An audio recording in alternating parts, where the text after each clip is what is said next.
convidar os irmãos a abrirem suas Bíblias em Colossenses, capítulo 3, versículo 16.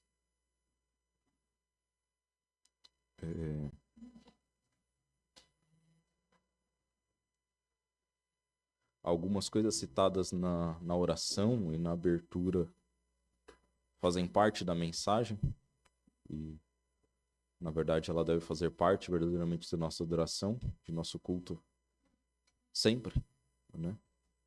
Não ser algo feito ao acaso, nós fazermos com zelo, com cuidado, com dedicação, como foi orado. E também, como o irmão Daniel disse, o sacrifício de Cristo por nós, né? Por cada um de nós, para a nossa salvação. É o resumo do Evangelho que deve ser a vida cristã, né? E hoje a nossa mensagem ela não traz grandes novidades, né? Não vou pregar nada novo aos irmãos, mas que sirva verdadeiramente para uma meditação nossa, para a nossa edificação e para a nossa reflexão sobre a nossa própria vida. Que aqui em Colossenses capítulo 3, 16,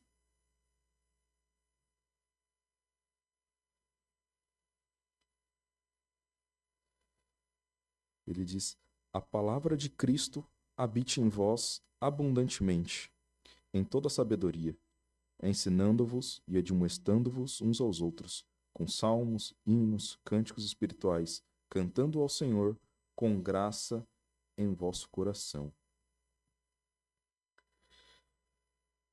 Aqui essa passagem, ela nos repreende a que Cristo, a palavra de Cristo deve habitar em nós, em cada um de nós. Quando nós falamos que a palavra de Cristo deve habitar, quer dizer que ela tem que ser parte de nós. Fazer parte dos nossos pensamentos, das nossas conversas, do nosso dia a dia. A palavra de Deus, ela não pode ser algo simplesmente está lá. Eu preciso ler a palavra de Deus. Então, se eu ler a palavra de Deus todos os dias, eu estou fazendo o meu papel? Será que eu estou? Não é. A palavra de Deus, ela é para ser vivida. E o que nos faz pensar nisso é justamente que essa semana nós iniciamos aí, por incentivo do nosso pastor, uma leitura bíblica. Todos nós lendo a Bíblia juntos aí com o projeto. É 1 ano e meio de leitura, o projeto. Um pouquinho mais, né? Mas, enfim, temos um projeto de leitura bíblica. E isso é muito bom. Que a igreja está lendo junto, né? Quem não lia está lendo aí uns 3 capítulos por dia. Quem já lia está lendo mais 3 por dia. Então, com certeza, isso nos parece muito edificante. Saudável para a igreja, não é mesmo? Mas não necessariamente. Porque se nós só lemos para eu poder mandar a mensagem, eu não vou mentir no grupo da igreja, né? Então eu não vou mandar lá, eu li e eu não li. Então, peraí, deixa eu passar o olho aqui em cima do texto, tá? Aqui falei isso, aqui é falando quem é filho de quem, isso daqui não me importa, eu pulo aqui esse versículo e, ó, pronto, eu li. Se nós fizermos isso, a palavra de Cristo não está habitando em nós.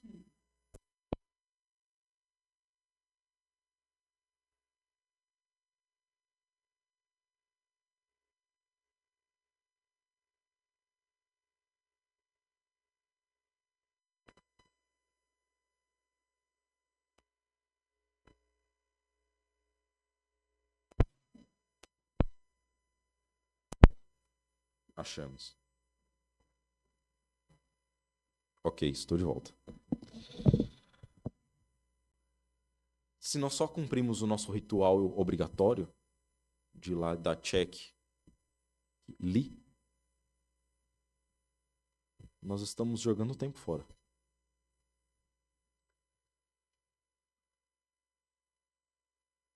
Mas eu fico feliz, irmãos, porque em uma primeira semana de leitura bíblica, nós lemos 3 dias, e eu acho que eu já vejo resultados. Não só na minha vida, na minha meditação, na minha reflexão, mas eu não sei os irmãos. Eu tive várias conversas já com os irmãos da igreja sobre esses textos. Parece que toda hora nós estamos tendo assunto para falar disso. Isso é um bom sinal. A palavra de Deus está habitando em nós. Puxão de orelha, porque se isso não estava acontecendo antes, quer dizer que nós não estávamos lendo adequadamente a Bíblia. Não é mesmo? Mas vamos pensar pelo lado positivo. Que bom que agora estamos.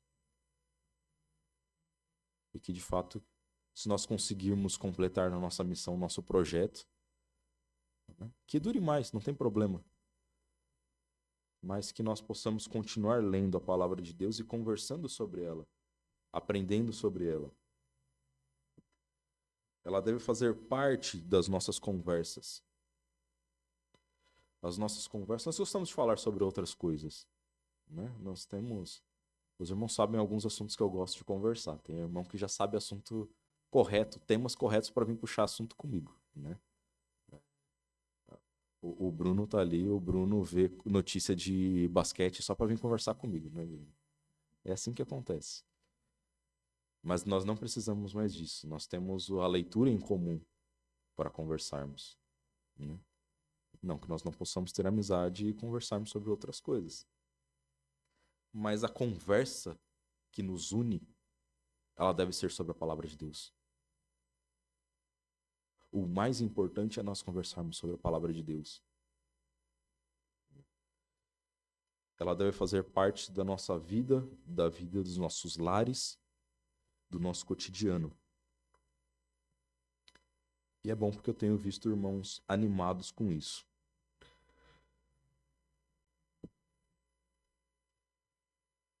Eu não passei a tarde aqui com os irmãos, mas o pouco tempo que eu passei de manhã, nós já estávamos conversando sobre essas passagens.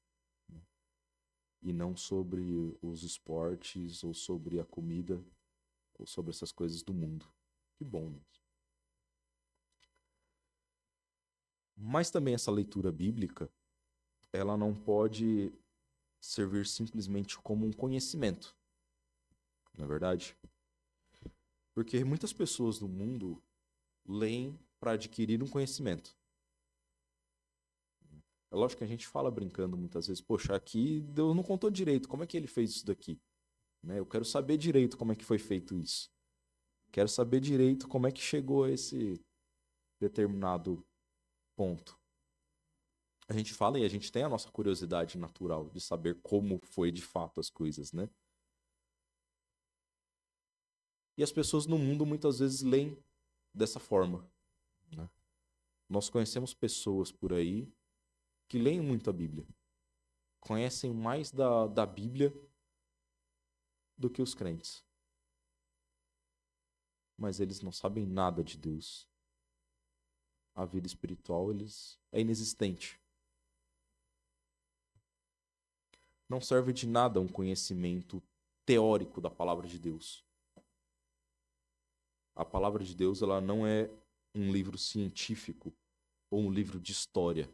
Não, peraí, tem um furo aqui. Como é que passa tantos anos assim e aconteceu isso dessa forma? Não é um livro de historinha que precisa ligar todos os pontos, né? Às vezes nós lemos um livro de ficção e nós vemos, opa, peraí, aqui tem um furo. Como é que passou desse ponto para esse? E não conta como que foi. A palavra de Deus, ela não é assim. Ela não tem que nos explicar passo a passo como chegar em tal coisa, como que saiu de tal lugar e foi para tal lugar. A palavra de Deus, ela é para nos ensinar. E muitas vezes, em vez de abrirmos os nossos ouvidos, nossos corações para sermos moldados pela palavra de Deus, para aprender sobre ele, nós estamos querendo caçar pelo em ovo. Caçando coisa errada ali. Caçando um detalhe cujo ninguém nunca viu. Em vez de ver simplesmente o que Deus quer nos mostrar.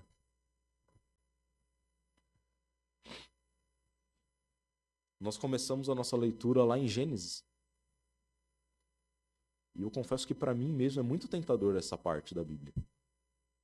Porque são assuntos que eu gosto de entender, mas do jeito errado. Eu fecho o meu coração muitas vezes de aceitar os ensinamentos de Deus que Ele está nos passando ali, porque eu me apego a bases científicas. Criacionismo ou evolucionismo? Ó, tá vendo como a Bíblia prova aqui que não é por evolução? A Bíblia não está lá para isso. Ela não está lá para discutir com um cientista que quer acreditar que o mundo explodiu e virou o que é. Isso a gente já sabe que é absurdo. Eu não preciso nem ler a Bíblia para falar isso. Nada que é explodido se constrói. O que explode, ele destrói.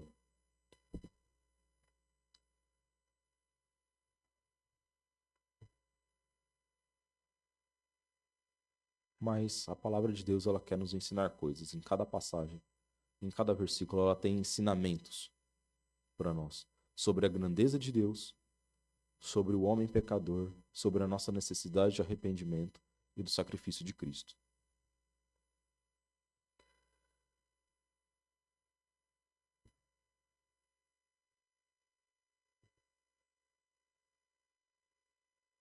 Aqui ainda nesse versículo 16, ele nos fala: a palavra de Cristo habite em vós abundantemente, em toda a sabedoria, ensinando-vos e admoestando-vos uns aos outros. Ou seja, a palavra de Deus, ela é para ser vivida na igreja, entre os membros. Ela serve para nos admoestar e nos ensinar. Será que a palavra de Deus ela está sendo ativa de fato na nossa vida? Um desafio para nós. Será que nós conseguimos fazer, não só fazer a leitura bíblica que está nos sendo passada, mas aplicar ela no nosso dia a dia? Refletir sobre ela e em como ela pode melhorar a nossa vida espiritual, melhorar a vida espiritual da nossa igreja, de nossos irmãos? Servir de alimento, de firmeza espiritual para cada um de nós?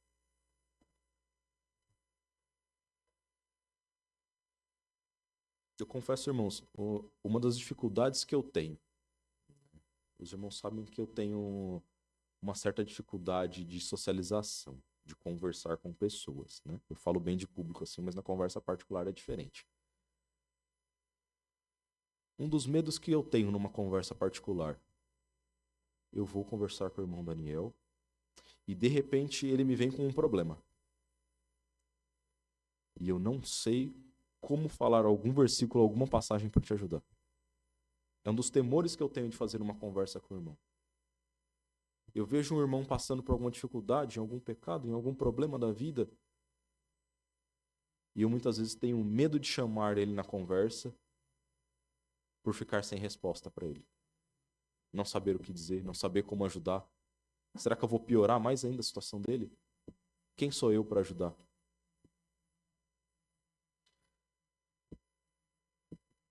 Esse versículo, nesses momentos, ele não está sendo aplicado na minha vida. Eu não estou tendo a sabedoria, né? Ele não está servindo de base para eu ensinar a admoestar um irmão. Certamente o problema não está na palavra de Deus, e sim na forma em que eu estou meditando na palavra de Deus.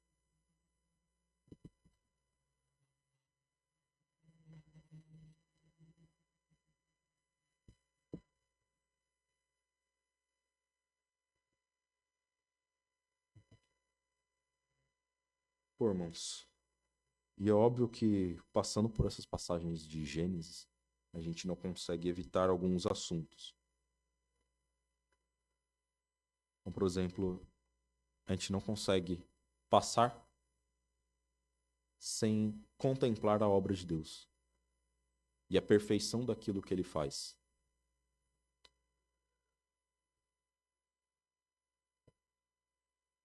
Vamos lá em Gênesis 31.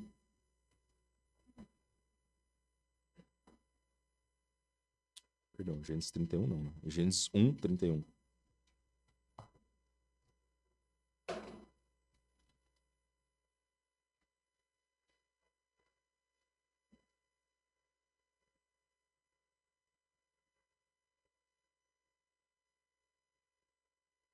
Gênesis 1, 31 diz assim: E viu Deus tudo quanto tinha feito, e eis que era muito bom. E foi a tarde e a manhã do dia sexto.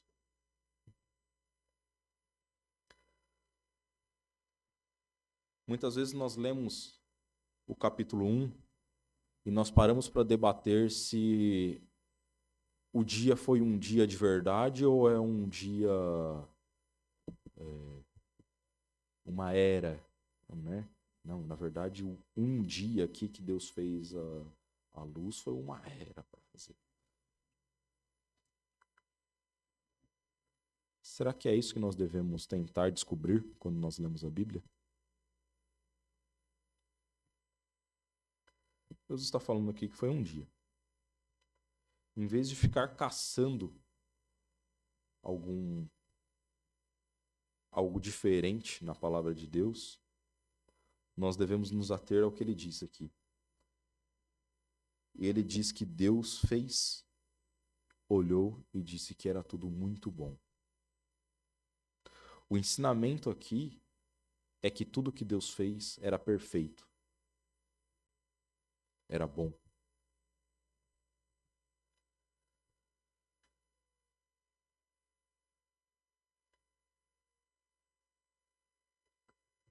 Deus fez ele individualmente, na sua trindade. Fez todas as coisas.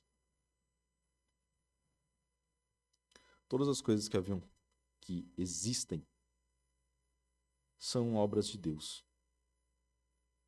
E muitas vezes nós nos esquecemos disso. Hoje talvez nós olhamos aqui as coisas e nós falamos, não, isso daqui não... Né? Esse teclado, foi a Yamaha que fez. Não, não foi. É obra de Deus. O homem, ele é usado por Deus para transformar as coisas que ele nos deu. Para fundir o metal. Para criar instrumentos.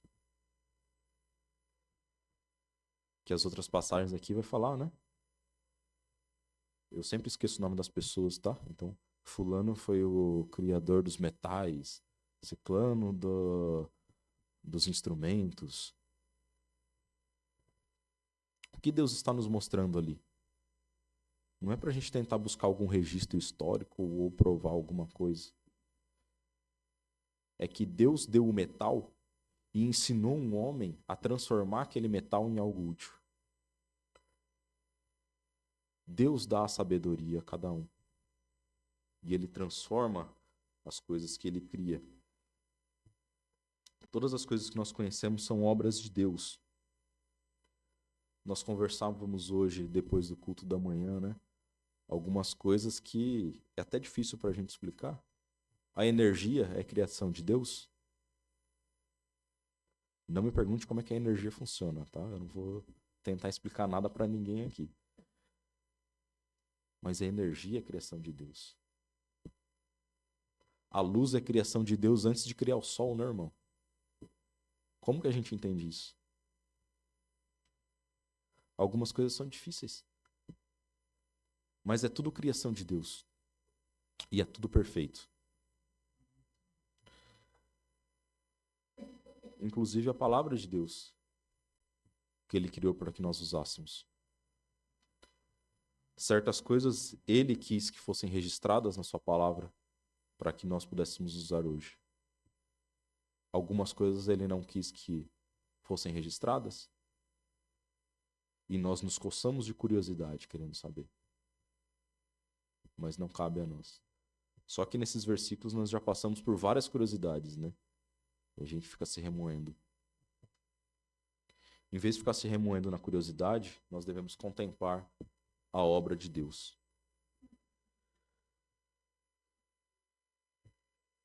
Cada elemento químico, cada lei da física é criação de Deus.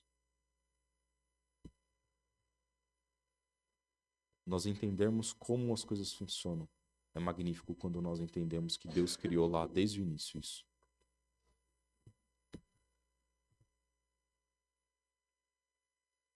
E o que nós vemos aqui nesse versículo é que no momento da criação, tudo era absolutamente perfeito, um ecossistema perfeito, sem doença, sem dor, sem o mal, sem pecado.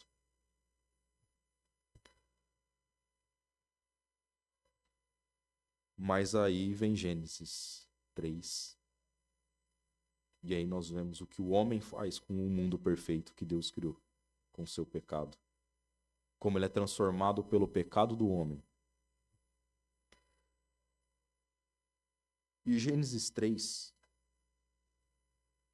versículos de 7 a 8,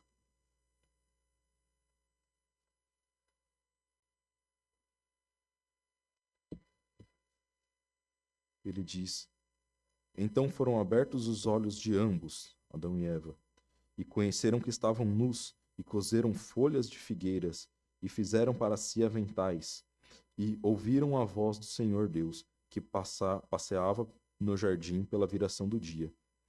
E esconderam-se Adão e sua mulher da presença do Senhor Deus, entre as árvores do jardim.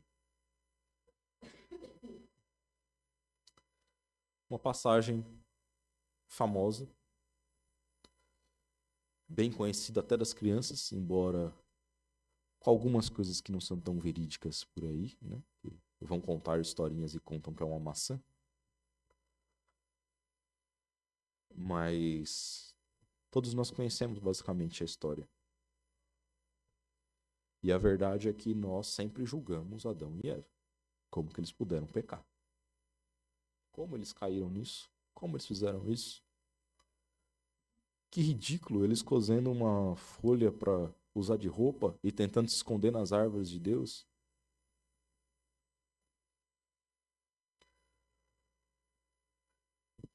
Uma atitude ridícula deles, né?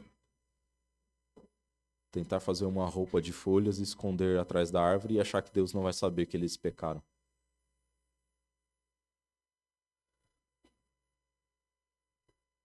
Mas aqui está bem descrito o que eles fizeram e como eles agiram. Porque ele descreve exatamente o que um pecador faz quando ele peca. Cada um de nós. Quando nós estamos em pecado, nós tentamos fazer o quê? Nós tentamos, a qualquer custo, cobrir a nossa vergonha. Cobrir os nossos pecados. Não é isso que você faz? Você errou, você tenta esconder. Peraí, tem como eu mascarar isso aqui? Sem ninguém ver? Tem como eu tampar? Tá passando o seu chefe e você fez alguma coisa errada? Você tenta dar aquela escondida para ele não te ver? Deixa eu tentar ganhar mais um tempinho. Ver se eu consigo um tempo para eu resolver isso aqui, sem que ele perceba. Não é isso que a gente faz? É o natural do homem. É o instinto do homem. Quando ele está errado, ele tenta se esconder.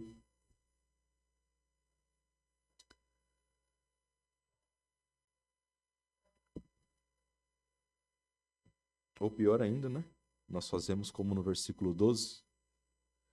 Então disse Adão: A mulher que me deste por companheira, ela me deu da árvore e comi. Está jogando a culpa para Deus. Outra atitude de um homem em pecado. Ele culpa a situação em que Deus colocou ele. A sua dureza de coração não tem nada a ver com a vida difícil que você tem.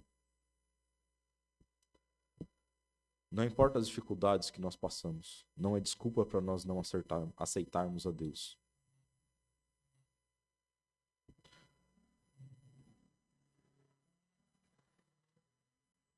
culpar a situação. Eu nasci numa família difícil. Eu nasci num lugar difícil. Eu vivi muitos anos em vícios. Isso não é desculpa para nós não aceitarmos a Cristo.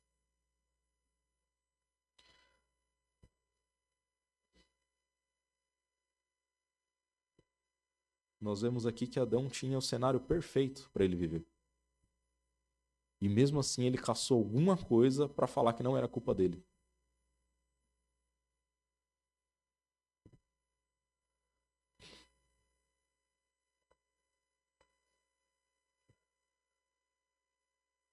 Ou ainda como alguns ficam indignados, né? A atitude de Caim quando confrontado por Deus.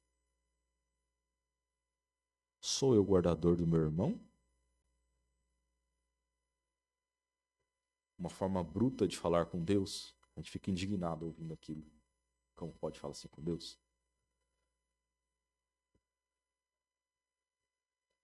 Mas quando nós estamos errados, será que nós não agimos dessa mesma forma? Nós fazemos qualquer coisa para afastar Deus. Porque eu não quero ver Deus apontando para os meus pecados.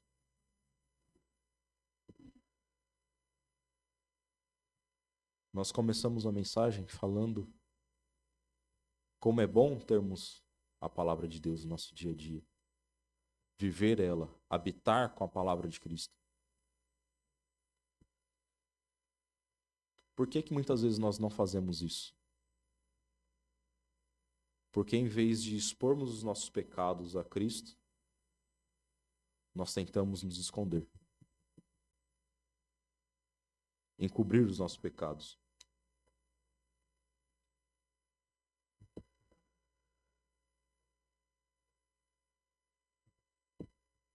É lógico que a atitude desses homens está errada e nós não devemos seguir como esse exemplo, né? Nós devemos seguir exemplos de homens que se converteram, que se arrependeram de seus pecados. Nós temos o grande exemplo de Davi. Mas Davi também não foi logo de cara que ele confessou seu pecado, não é mesmo? O Davi que Deus fala abertamente que era um homem segundo o coração dele, que era agradável a ele, não fez a mesma coisa que Adão, Eva, Caim? Ele fez a mesma coisa. Tentou fugir, tentou encobrir o pecado. Será que eu ou você não somos melhores do que eles?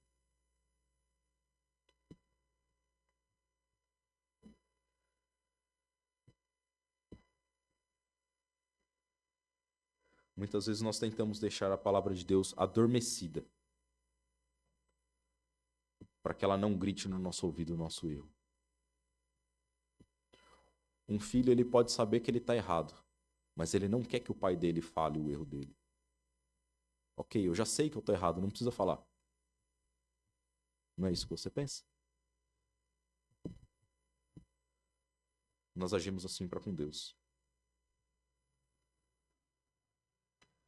Ali Adão e Eva, eles sabiam que Deus ia passar na viração do dia.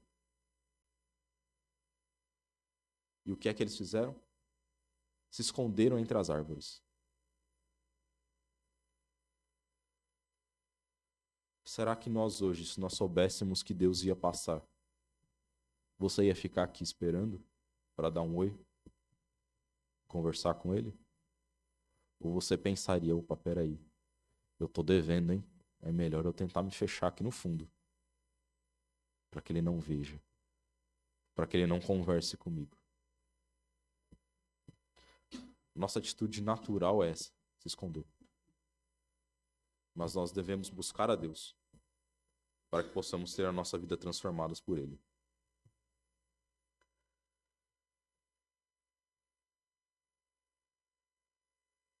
Versículo 17 e 19, aqui de Gênesis 3.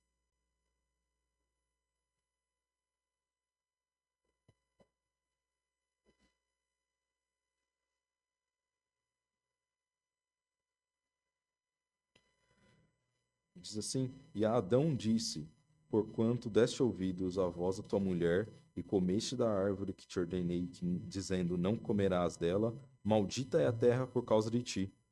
Com dor comerás dela todos os dias da tua vida. Espinhos, cardos também te produzirá, e comerás a erva do campo. No suor do teu rosto comerás o teu pão, até que te tornes a terra, porque dela foste tomado, porquanto és pó, e em pó te tornarás.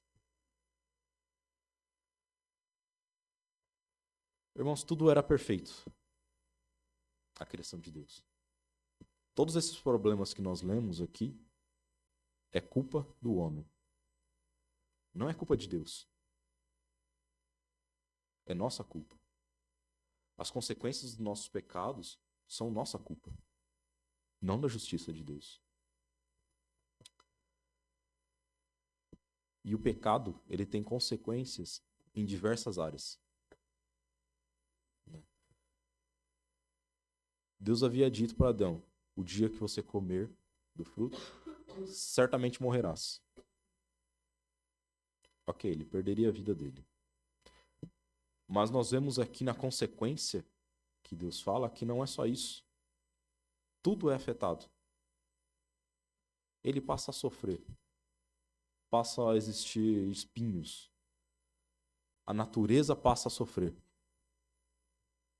por conta do pecado dele. Da mesma forma, o nosso pecado ele traz separação de nós para com Deus. Mas não é só isso. Ele afeta ainda mais coisa em nossa vida. Ele afeta o nosso lar. Ele afeta nossos familiares, nossos amigos, nossa sociedade. E como diz aqui, até a natureza. A natureza passou a sofrer por causa do pecado do homem.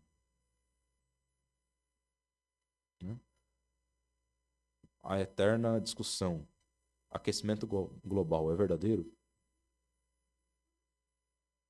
Olha, se existe aquecimento global, e eu não entendo nada para falar se existe ou não e como que é isso, mas uma coisa eu posso falar. É culpa do pecado do homem. Culpa do mundo capitalista, das fábricas, da sociedade, da indústria. É do pecado do homem. Se não fosse pelo pecado do homem, não existia. Assim como todas as coisas que nós vemos. Que Deus injusto, né? Perguntar hoje de manhã, um exemplo de como as pessoas dizem que Deus é injusto. Catástrofes naturais. Saiba que é culpa sua. Peraí, não fui eu que fiz vir que desastre natural aí, o tsunami. Eu causei aquela onda? Você causou seus pecados. O pecado do homem. É tudo culpa nossa. E nós somos dignos de morte. Então, quando vem uma catástrofe e mata várias pessoas inocentes, nós estamos pagando pelos nossos pecados. Nada mais justo.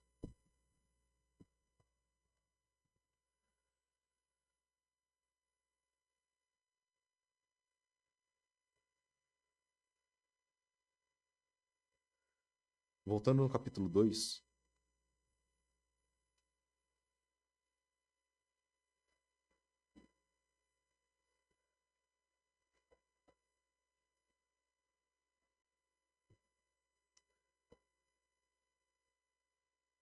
Versículo 16 e 17, né? Ele falou que e ordenou o Senhor Deus ao homem, dizendo: de toda a árvore do jardim comerás livremente, mas da árvore do conhecimento do bem e do mal, dela não comerás, porque do dia em que dela comeres, certamente morrerás.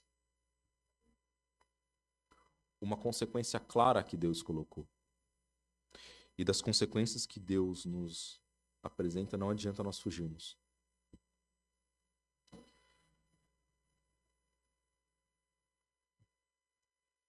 Nós temos no capítulo 3, versículo 21. Não. Isso.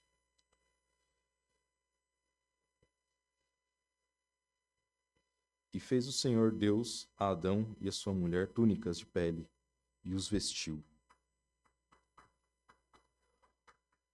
O homem, ele cometeu um pecado. E ele tinha a consequência de que agora o seu pecado estava exposto. E o que ele tenta? Ele tentou esconder com folhas. Uma atitude ridícula.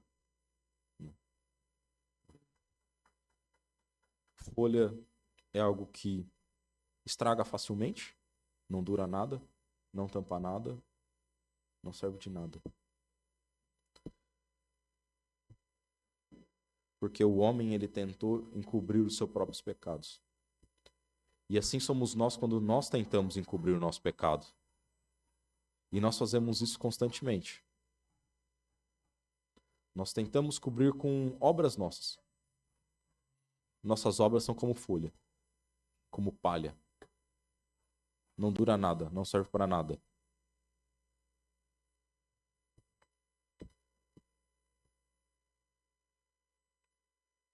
Mas Deus tinha a cobertura perfeita, a veste perfeita, vinda através do sacrifício do Cordeiro. Apenas Deus nos fornece aquilo que é perfeito. Ele forneceu um mundo perfeito. Ele fornece a palavra dele perfeita. E ele cobre os nossos pecados perfeitamente. E nada que nós tentamos fazer pode superar isso. Todos os esforços desses homens para disfarçar os erros deles foram inúteis. Será que nós estamos fazendo coisas inúteis também, tentando disfarçar os nossos pecados? Tentando fingir que nós somos alguma coisa? Será que você já aceitou a veste perfeita de Deus para cobrir os seus pecados? Você já entendeu que você não consegue cobrir os seus pecados sozinho?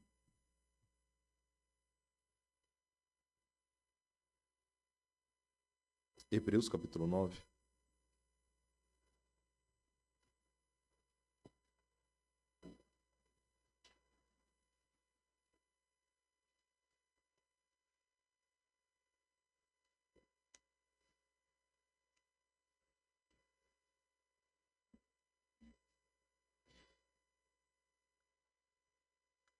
Hebreus 9, 27 e 28.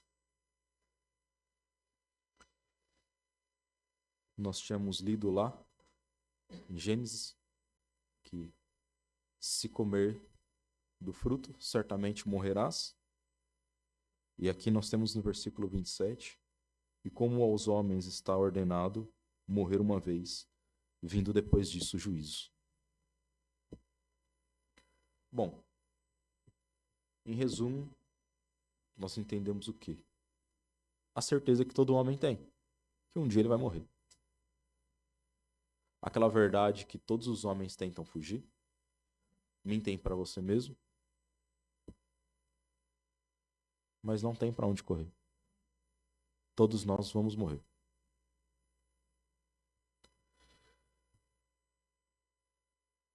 Só que não é só isso. Porque depois dessa morte, vem o juízo. Não basta morrer, você ainda vai ter que prestar contas a Deus. Você não vai ter nenhuma árvore para se esconder. Não adianta tentar cobrir com folhas. Não adianta questionar Deus, retrucar, colocar a culpa na situação em que você viveu, culpar a nossa sociedade, o nosso mundo, o tempo que você teve, seus familiares. Você, individualmente, vai prestar contas a Deus no juízo.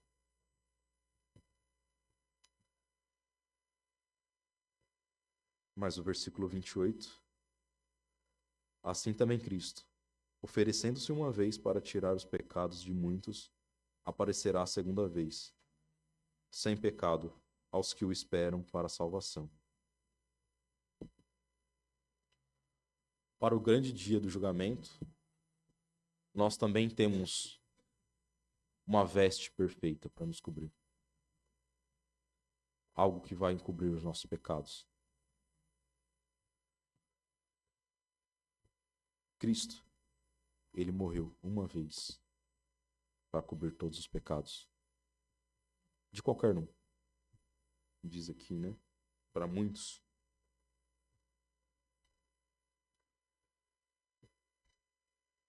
Mas não são para todos. Muitos não são todos. Porque é só para aqueles que esperam por ele na salvação.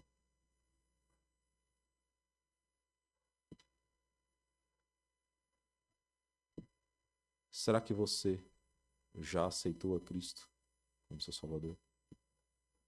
Será que você já aceitou essa veste? Ou você vai chegar lá e não tem com o que me defender? Você sozinho vai responder pelos seus pecados perante Deus? Ou vai ter Jesus intercedendo por você? É uma pergunta séria que você deve se fazer. Porque pode ser muito tarde depois. Que nós possamos continuar a nossa leitura bíblica, irmãos. Mas não só ler. E sim enxergar a obra de Cristo nela. Durante toda a leitura que nós vamos fazer, você vai se deparar com esse mesmo tema. Porque o objetivo da Bíblia não é pontos científicos. Não, aqui ele vai defender a primeira lei de Newton. Aqui depois ele vai defender a segunda. E aqui depois ele passa... Não.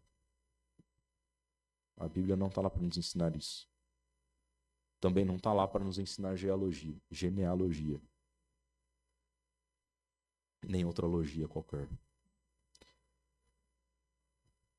Ele está lá para nos ensinar que Cristo morreu pelos nossos pecados. Você vai encontrar isso em Gênesis 1, 2, 3, 4, em tudo. Porque é isso que ele quer nos ensinar. Amém?